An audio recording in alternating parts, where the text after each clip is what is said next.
Welcome on into another edition of the Wolverine.com podcast. Clayton Safey here with Anthony Broom. Chris Ballas not able to make it, technical difficulties, but should be back shortly here on the podcast. Regardless, we got some big stuff to get into. We got some college football video game talk, Michigan recruiting heating up. We talked a little about it on Monday. EJ Holland and Zach Libby do a great job on Tuesdays and Wednesdays talking about Michigan recruiting as well. So check out their podcast. But we'll talk about Michigan's momentum on the recruiting trail, quarterback recruiting. Unlimited staff sizes are here in college football as well. So before we get into it, make sure to like this video if you're watching on YouTube. Subscribe to our YouTube channel as well. Appreciate you for doing that as we continue to move towards 30,000 subscribers. Head to thewolverine.com as well for all of our premium coverage. As always, you can use the promo code UM1 for 2 months of premium access for just $1. So 50 cents a month for 2 months. It'll take you very, very close to Michigan's season. So we are heating up towards that 65 days until the Wolverines kick off. And the final plug that I have, maybe most important at this time of year, is to head to thewolverineondemand.com or the link in the description to the podcast or the video to order your version, your copy of the Wolverines 2024 Michigan Football Preview Magazine with Will Johnson on the cover. Shades of 1997, the first cover the Wolverine did with when had Charles Woodson on there with his visor showing a reflection. You got Will Johnson on there. So if you haven't seen it, check it out over at thewolverineondemand.com. Anthony, what is going on today? Good to be back, man. Listen, 65 days. It seems like we just started this countdown. The fact that we're 35 days into it already is insane. So it's that exciting time of year where like we are firmly in summer. The weather today in the great state of Michigan is phenomenal. Looking forward to spending some time out there post recording here. But right now it's we've got this college football game coming up that is going to kind of scratch. That's maybe the best thing about this game that's coming out is it will scratch that itch in the summer months when it comes out, in mid-July here, July 16th for the deluxe edition, July 19th for standard edition. So we'll have some content built around that as well here on over at the website and over here on our YouTube page if you're watching on our YouTube channel. But yeah, man, it's to me, it's an exciting time of the year still because you're in the middle of, even in years where maybe Michigan has more question marks, and certainly there are the fair share of question marks this time around. But this is the time of year where you start talking yourself into the fact that, maybe that's not a big deal after all. Like they got the horses to figure that out. So we're in peak optimism season, which, coincides with peak natural, sunlight season. Seasonal depression, save that for the winter, save that for the late fall. Yeah, that's my long-winded way of saying everything's great. It's good to be here. Yeah, and every player this time of year, they're in the best shape of their lives as well, which is great.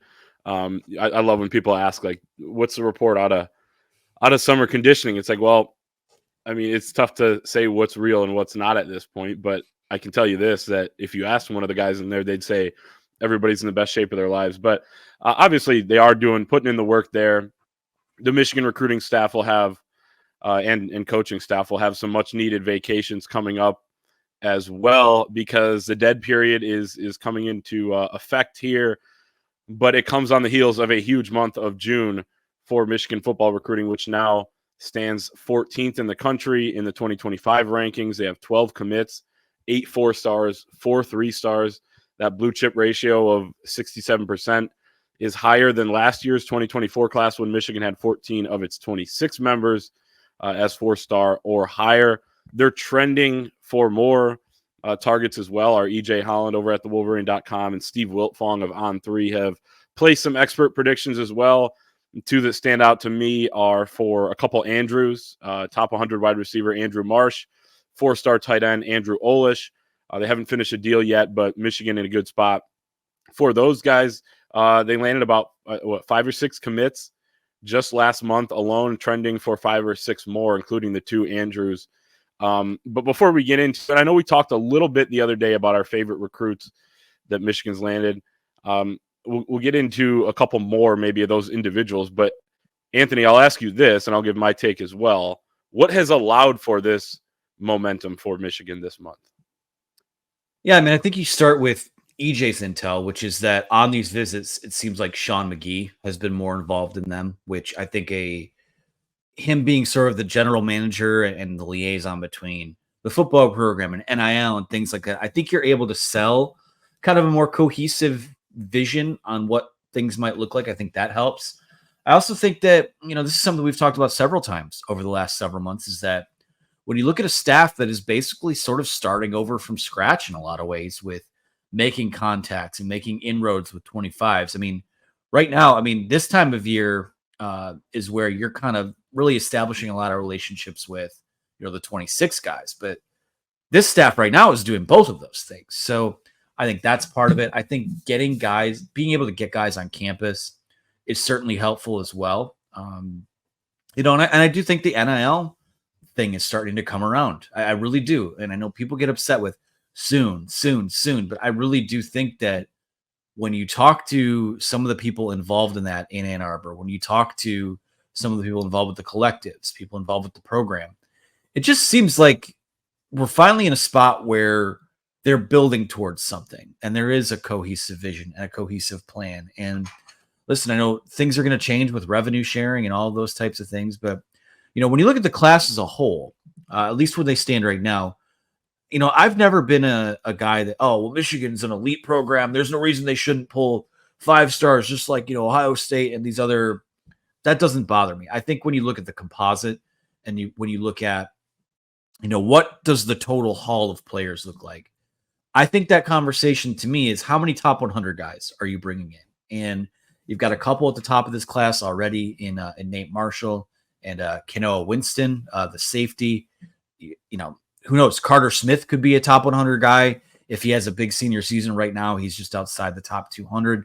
But with Olesh, with Marsh, when you start bringing in top 100 talent, and if you can find a way to maximize that with the way that they've been able to develop guys that have been a bit under-recruited or undervalued, I think that's because I think by losing Jim Harbaugh, you lose some on the margins in terms of player development. It is important to bring in more top 100 guys. And the fact that we're seeing momentum in those type of recruitments, and not just momentum, guys that are like, I think the last few years when you get a top 100 commit, people are like, yeah, but is Miami going to swoop in with NIL? Is Kentucky going to swoop in with NIL?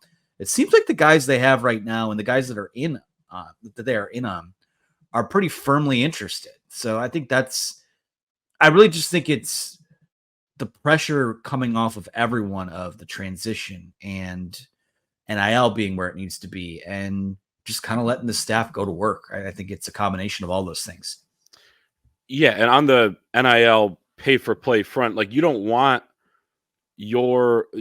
pay for play to be a reason why somebody who does fit your culture goes somewhere else. And I think that maybe, I'm not 100% sure, but I think that maybe was happening early on in this cycle and could be a reason why Michigan got off to a slow start. But there are two sides of NIL, right? It's one, getting the support that includes from your athletic department and, making sure you have the full contacts of donors and that you have development on your side and that sort of thing, as well as the actual donations, which are very important when we talk about this.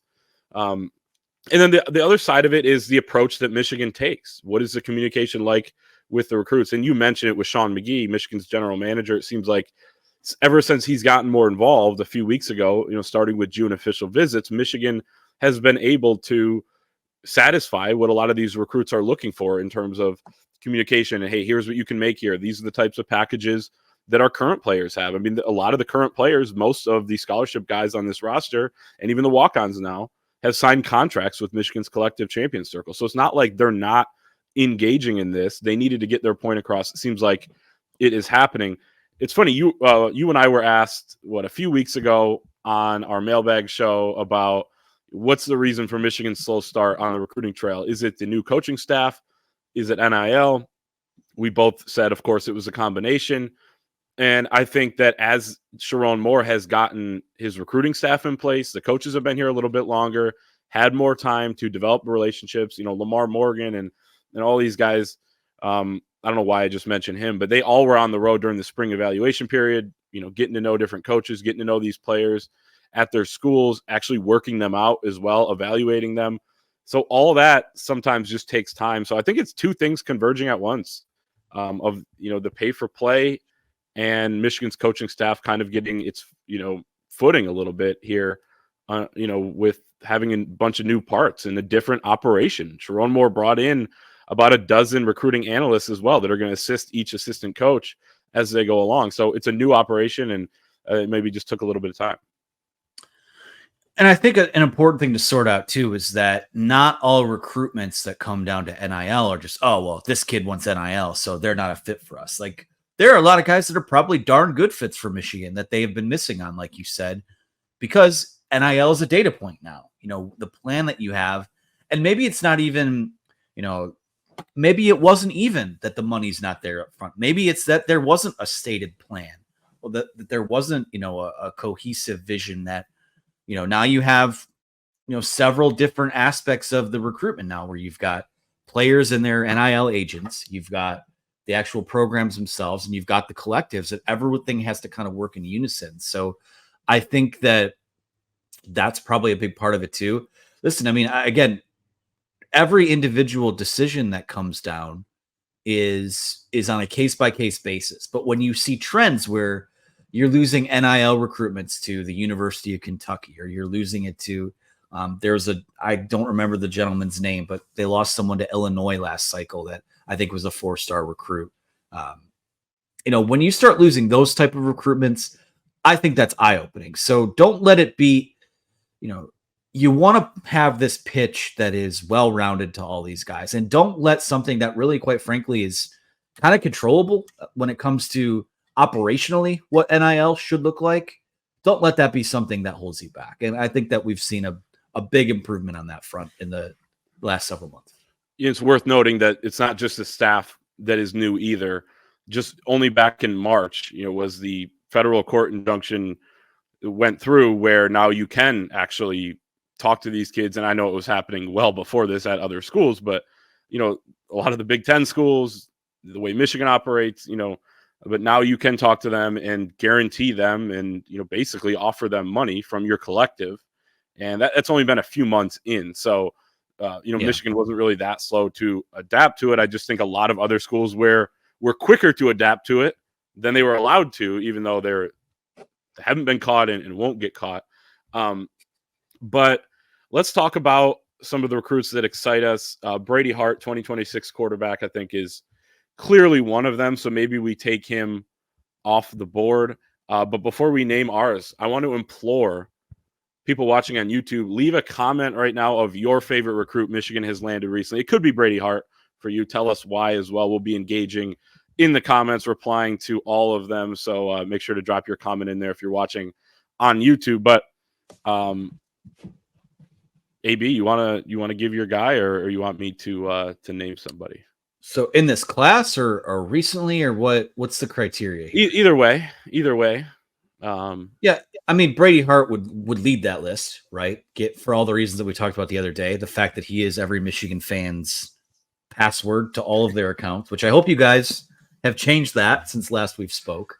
Yeah, I mean, I think I talked about this a little bit recently too. I mean, the fact that you've got someone entering their junior season that's already 6'5", 185. They have the frame to add more. They have the prototypical size. I mean, that's anytime you land a guy, especially at the quarterback position, where there's upward trajectory in what his skill set could be. Carter Smith, to a certain extent, falls in that category as well. Now that he's focusing more on football as opposed to being a dual sport guy with baseball thrown in. I mean, that's exciting too.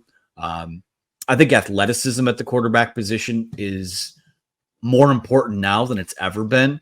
Think about that play in the Rose Bowl, the trick play that kind of was botched. And if JJ McCarthy was a lesser athlete, what was the old quote? A lesser athlete would have gone down. Yeah, that's right. So, I mean, I think that given that everyone is just so freaky athletic on the field now, especially edge rushers, especially linebackers, your quarterback's got to have a little juice to his game there too. So I like that they've kind of prioritized that on the recruiting trail over the last few years. In terms of other guys in this class,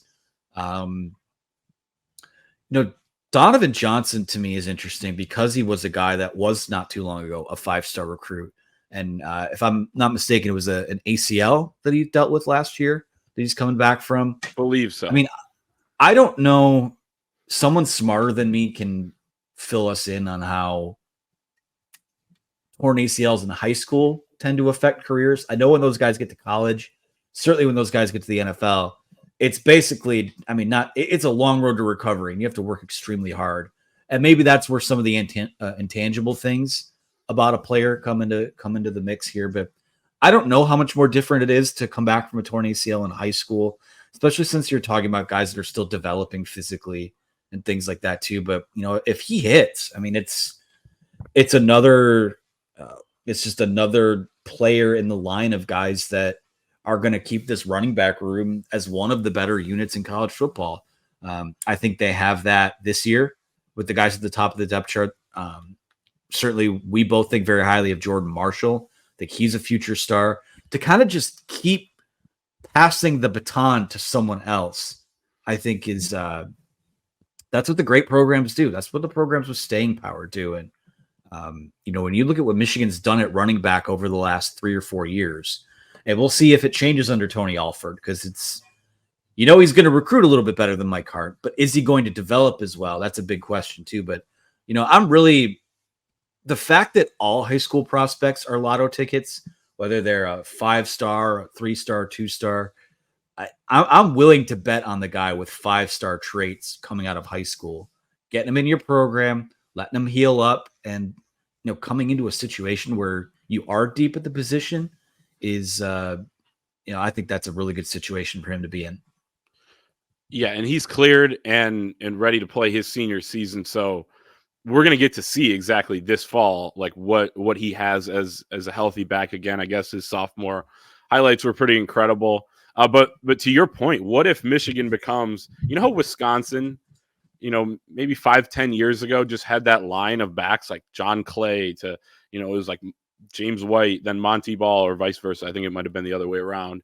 And it kept going on and on. Jonathan Taylor, then it's like you see the flashes, from Jonathan Taylor as a freshman, and then the next year he's the guy. And, then when he's a junior, there's another guy that's a freshman you can see that is going to be the next guy. Like Michigan could kind of start becoming that when you think about Hassan Haskins handing the baton, as you put it, to Blake Corum, to now Donovan Edwards, Kalel Mullings. We'll see what happens this fall with the backfield split, but Jordan Marshall right behind him, and Ben Hall and other guys that could be in the mix as well. I think that's a fascinating thing. And the way Michigan plays, you would think they'd be able to get some top backs in the fold as well. And it seems like Donovan Johnson's one of those guys. I got a couple that I'll name and keep getting them in the comments if you're listening or watching. Appreciate you doing that. Kenoa Winston, you mentioned him earlier, Anthony, but the nickel commit out of Gonzaga High School in Washington, D.C., number 95 player in the country. I was watching his highlights earlier, and I love this about his junior highlight tape, and people should go watch it because he has great speed.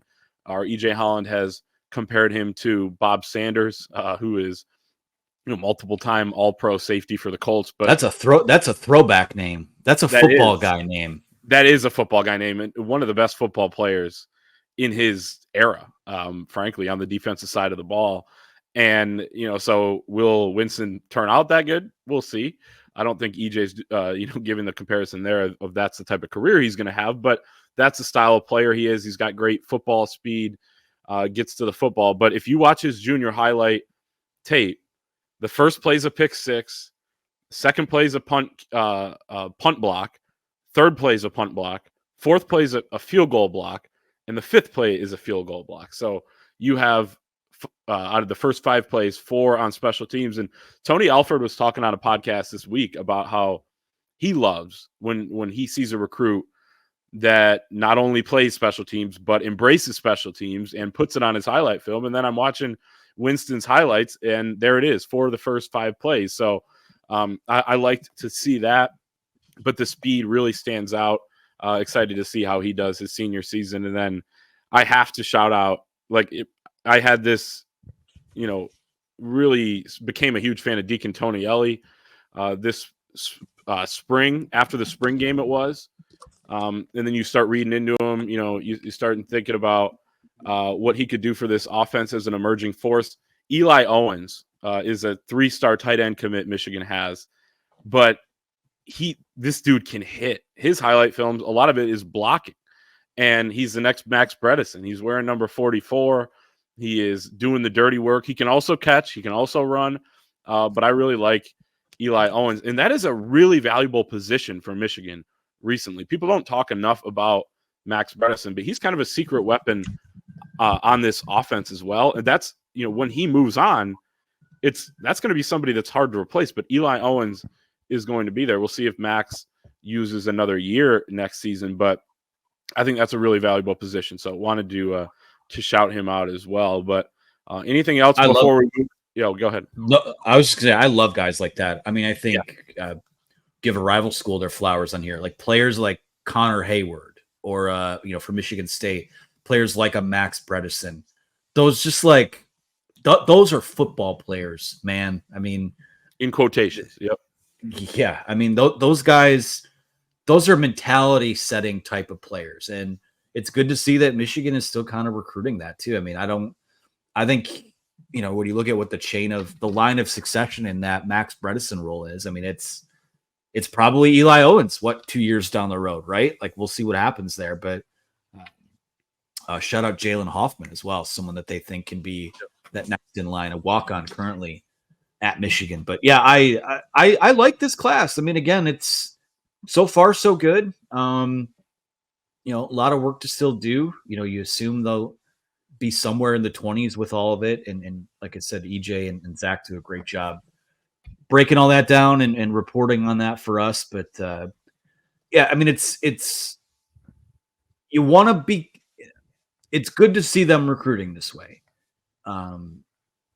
Just because you recruit better doesn't necessarily mean you will replicate the success of the last few years. Again, I think that already when you look back and at some of the guys that aren't there anymore, both on the coaching staff, on the roster, you kind of realize this last 3 years was a pretty special, maybe like defining group for Michigan football. But you got to have good players to win a lot of football games. And even when you look at this list at guys that are maybe the low 4 stars or the 3 stars, there are things to like about them there. So get them in, develop them, and let them compete and find out what their roles are. But yeah, it's a good batch of lotto tickets to have.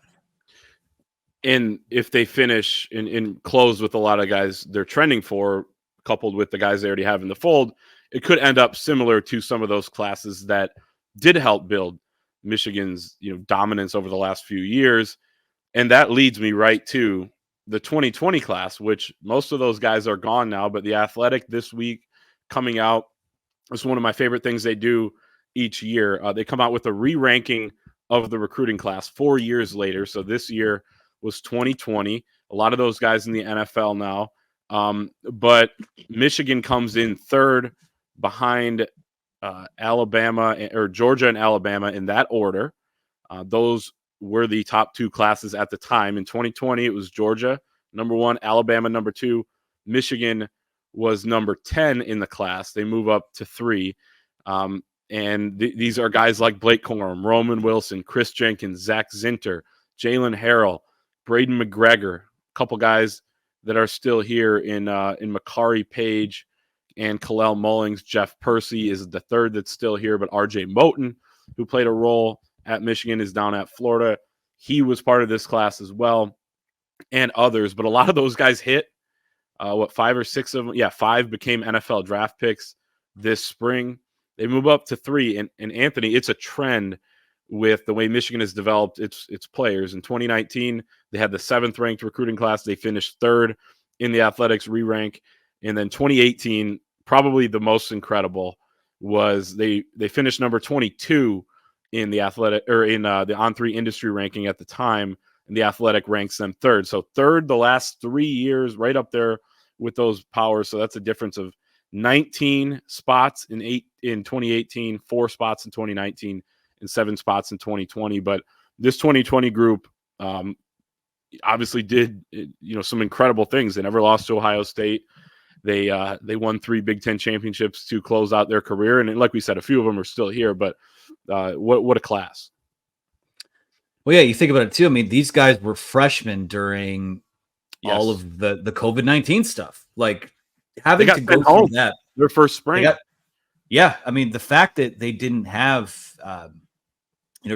take all the other conversation about that era of society out of the discussion here.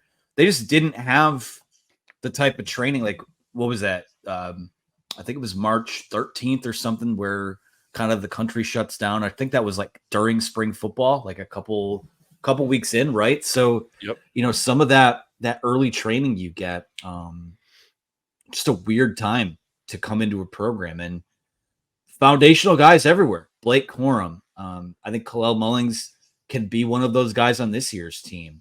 Makari Page will be one of the guys on this year's team. Roman Wilson, Zach Sinter. I'm just restating what you said already, but I'm scrolling through it, and even a guy like Aaron Lewis, who never played at Michigan, winds up at Rutgers. Tremendous player as well. So, He's nice still job by that, Steph. Yeah, he is still there. Little tease for the football preview that we talked about a little earlier. Every player has now, I believe, moved through the 2019 class. So we did a rundown on that in our football preview. That it's pretty interesting to look at. But yeah, I mean, it just goes to show you a lot of these recruiting classes that have led to successful Michigan seasons.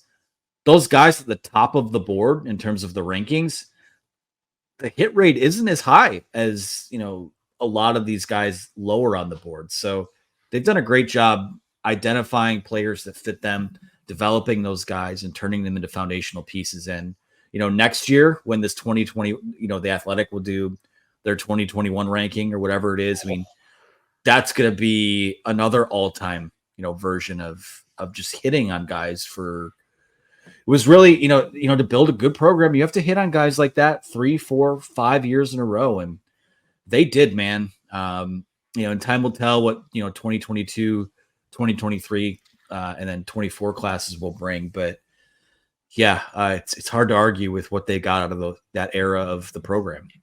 I'm already excited about them dropping the 2021 because Michigan should be top 3, top 4 with that one too. You have JJ McCarthy, Rod Moore, Junior Colson, Donovan Edwards. You could go on and on. And then the 2022 class, maybe even better.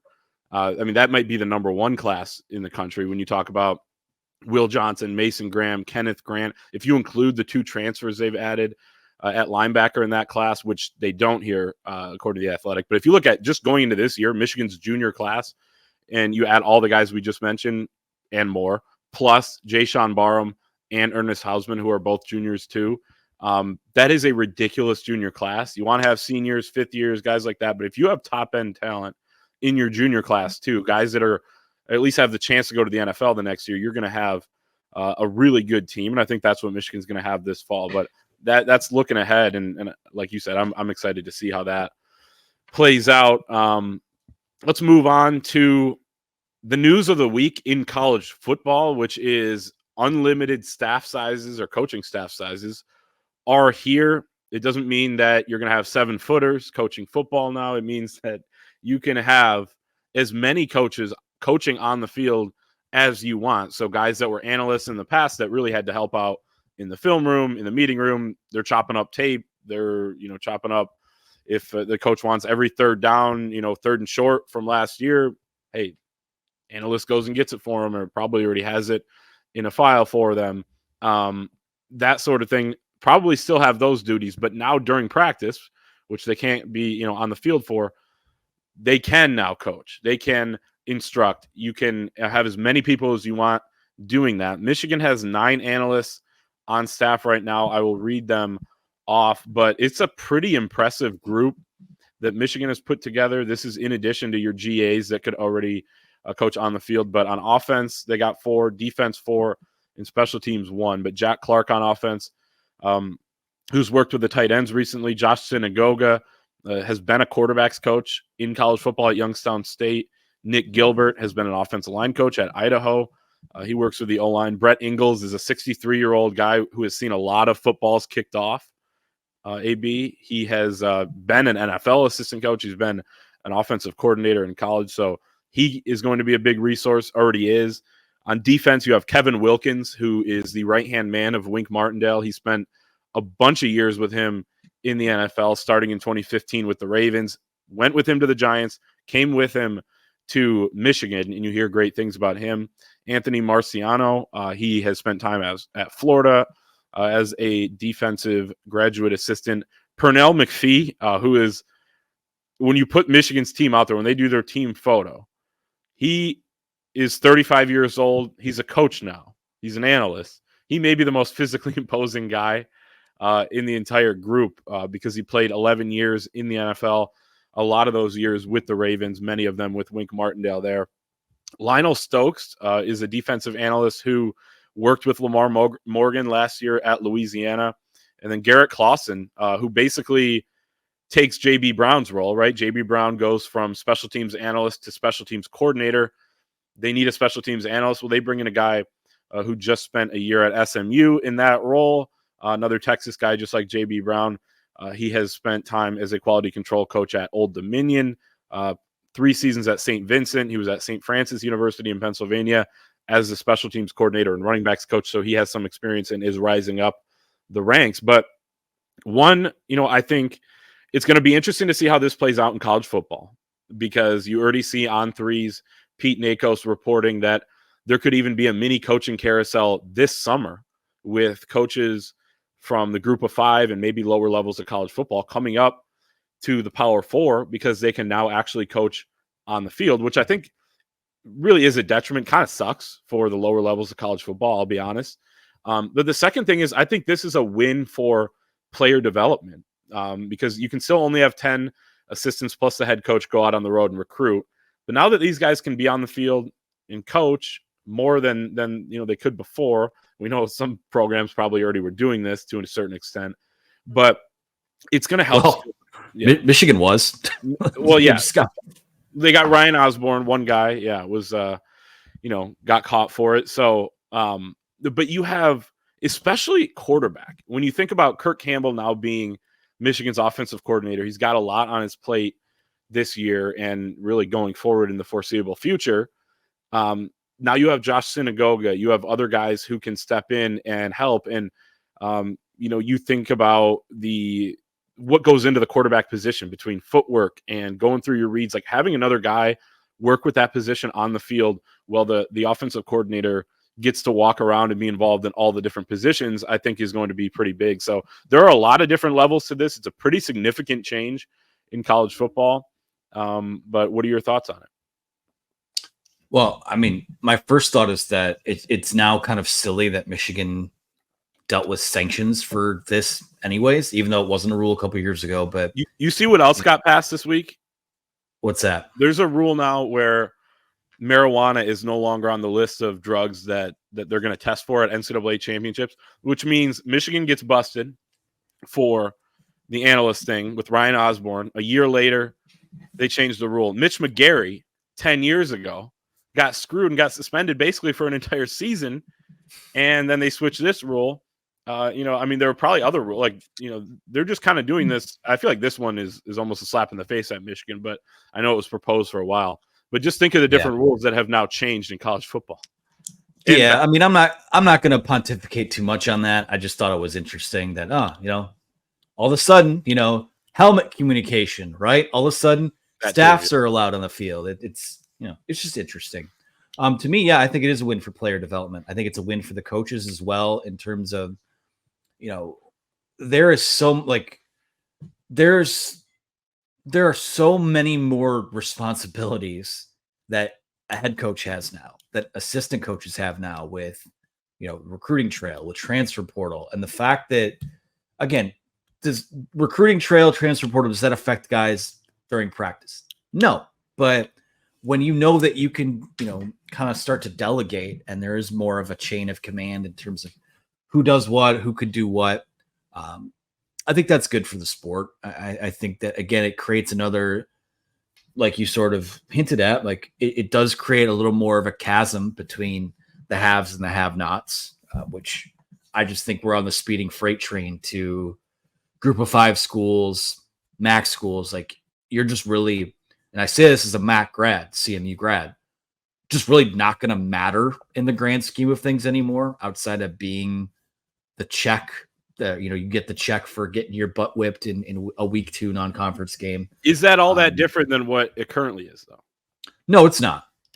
But I feel like that gap only widens with a lot of the stuff that which is unfortunate. Yeah. Because you can't see it, but to my left, or to the left of the screen here behind me, I do have a poster of Central Michigan's 2 straight wins over Michigan State in the 90s, which I just feel like things like that aren't going to happen anymore. So what about, and they beat him. Was it Andrew Aguila? Did he beat them as well? And the kicker?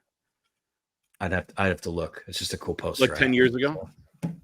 2000 was 2009, because CMU beat Michigan State the same day that Tate Forcier's Michigan Wolverines beat Notre Dame, because that was a big thing. They showed the score at the Big House, and I know that because that was the first Michigan game I ever went to. So there's a little fun fact for the fans. Yeah, that was a fantastic day. Andrew Aguila, 2009 Spartan Stadium game winner. Incredible. Just Googled it. Nice. Well, shout out Andrew Aguila. But yeah, at the end of the day, like, for a school like Michigan, where you have a lot of, you're kind of a, I don't know, is destination the word? But like, for young and up and coming coaches, that's kind of one of the spots you want to be right now. You get to work with Sherrone more, get to work with Wink Martindale, and guys on both sides of the ball that I think are up and comers in this industry. So to kind of, you keep kind of building this line of succession to where maybe a lot of, maybe this changes where a lot of assistant coaching hires, more of them come from in-house now, given that you kind of get to see what these guys are doing on the field, which it's interesting for sure. I'm looking at, Alabama was that too, right? Michigan had a great analyst staff under Jim Harbaugh, and I think Sherrone more, even though they lost some analysts and had to promote JB Brown, or did promote JB Brown this offseason. I think he's done a pretty good job restocking that staff, and Wink Martindale helps there with bringing in Wilkins and Pernell McPhee. But Alabama was that destination as well. I mean, think of the high-profile coaches that would kind of go and rehab their careers at Alabama. I'm sure they had some involvement in coaching, but I'm looking at Alabama's analyst staff right now. They have like 4 special assistants to the head coach. They're not analysts, though, more administrative. And then they only have 6 analysts listed on here. Michigan has 9. So just saying, like, Michigan size-wise right now, and maybe they'll add to it later this summer, and I'm sure more changes will come next offseason once, they're kind of past the season and there is more of a carousel. But size-wise, Michigan is pretty up to par, it seems like, with, compared to an Alabama, which is the only other school I've compared them to so far in my limited research. So it's probably lack of due diligence on my part. But Alabama's been known for that. Michigan's got more of them than Alabama. So it's not nothing. Let's move on with our last topic. Talking EA Sports college football video game comes out July 19th. Early release is 3 days before that. Our Andy Staples, and they released it publicly, but our Andy Staples was able to obtain the embargoed, and now it's public release of the rankings, the top 25 offenses, the top 25 defenses. Michigan does not have a top 25 offense. The defense checks in at a 90 overall, which is 7th highest in the game. I'm sure there will be updates as the season goes on. If Michigan plays way better, they'll be number 1 or whatever it is, move up to 3, something like that. They'll move down if they're not as good. The offense can join the top 25 and move up. But your thoughts on Michigan's standing with those? Well, it's important to, like, this is not the same as, let's just say, Pro Football Focus puts out its power rankings of each. Like basically, my understanding of what the video game does is it spits out an overall rating based on, the composite some kind of composite number of all of the players you have on that side of the ball, whatever they determine the player ratings to be. And I think for Michigan, obviously, zoom out, you take the wide angle lens at it. You see all the players that, I don't know if developers at EA Sports 25 know that, Jair Hill is a guy that could be a good player on the defense. They probably don't know that Derek Moore or Josiah Stewart have a chance to be two of the best edge rushers in college football, because in their eyes, they lost Jalen Harrell, Braden McGregor. Like that's just kind of, I think, I don't think I know their ratings, they say, are based off of, it hasn't really come out what their ratings are based off of. I think some of it's PFF grades. I think some of it's their own grading, recruiting rankings, whatever it is. At the end of the day, like, just remember that this is just a video game, and it is a talking point for us here on June 27th. But Michigan on the graphic is in 7th place at 90 overall, but really they're tied for 3rd place with 5 other schools. Yeah. Now, here's where I'll inject my opinion into it based on what we know about both teams that are in those top 2 spots. Georgia, if you want to put them at number 1 or number 2 on any list, I'll listen to it, especially defensively. Is Ohio State's defense really 96 overall, best in college football, unquestionably better than Michigan's, which is at a 90 overall? I tend to think it's going to be a lot closer than that on the field. So, congratulations to Ohio State. Another data point for your offseason championship. It has been a fruitful offseason in that regard for you guys. But this is what, and also they've been complaining that this video game marketing has been bullying them from the start. Well, there are your props right there. You're the number 1 defense in the video game. So shout out to you. But yeah, when things get updated, I think that Michigan will probably be pretty firmly in that top 3 or 4, but we'll see what happens. Yeah, and I wanted to point out too that that they're at a 90, same as Oregon, Alabama, Clemson, and Notre Dame. Which is damn good, by the way.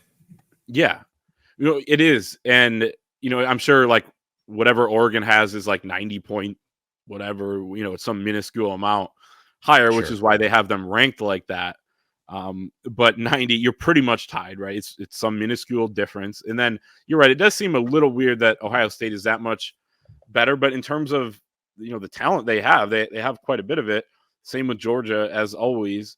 I will say I think that Michigan's depth maybe is holding it back here, because maybe the overall, if you just took starting lineup, right, not every player on defense, and I'm not sure how they totally come up with this overall ranking, but if you just take the starters, like Michigan may have the highest, average rank, or however you want to do it, of the starters, but there is some, it's quite unproven, some of the depth that Michigan has, and Ohio State probably has more depth right now and other teams, but it doesn't really matter. Well, that's part of it too. I mean, there is a rumor that of the few players in the game that are like a 98 or 99 overall, apparently Caleb Downs is one of them, is something I read. Like, ratings like that, if you have a Caleb Downs who has like a 97, and I'm sure that they'll make JTT like a 97 as well, because he is a very good football player. But he had a good game.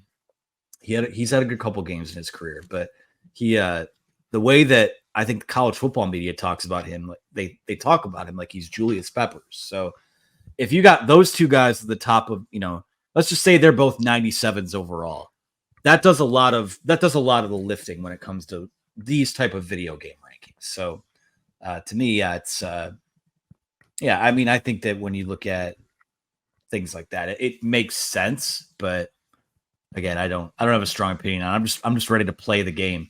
Like, we are inside of 3 weeks, I think, till it comes out. I'm ready to get my hands on this thing. Yeah, I wanted to say this is completely irrelevant when it comes to the actual games this fall, but the games that we'll be playing here in the summer, in the lead up to the season, should be pretty exciting with the college football. There are 2 seasons this year. There's the season we'll play on this YouTube channel, and there's the season that will actually take place. So you can decide which one you put more stock into. True. whoever's better, the virtual Michigan or the real Michigan. But yeah, no, it's going to be fun. I'm excited. So that is going to be our show. But as Anthony said, there's a lot coming in terms of content on our YouTube channel that includes Anthony, the expert of at least figuring out how to get his game, the game on the screen for you on YouTube. He did it at Maize and Brew. He did it for us at the Wolverine early on as well. And the new video game, you can play with us too. I'm sure we'll be able to play some games online with people. So you may end up on our YouTube channel. So yeah, let's tease that a bit. Like, I think we'll sit down at some point and talk about what we're going to do with this thing. But I would love to play the game as a live stream. It would be great if we could both play a game, maybe against each other as a live stream. It could be fun to just set up a simulation and watch it and take questions, which was a lot of the stuff that we did, when I was at the other site. But yeah, I'm looking forward to it. It's going to be a lot of fun. It's going to be super involved. Going to be interactive. Get us through these last, the home stretch of the summer months here. So yeah, that is one of many reasons to subscribe to our YouTube channel. Give us a like on this video as well. Leave a comment. Who's your favorite recruit Michigan has landed in the recent weeks? And head to the Wolverine.com. You can use the promo code UM1 to unlock all premium articles and get on our message board over at the Wolverine.com. Promo code UM1. That's 2 months of premium access for just $1. Finally, if you haven't yet, make sure to order your issue of the Wolverines 160-page Michigan football preview magazine. That's at the Wolverine.ondemand.com or the link in the description. For Anthony Broom, I'm Clayton Safey. We will see everyone next time.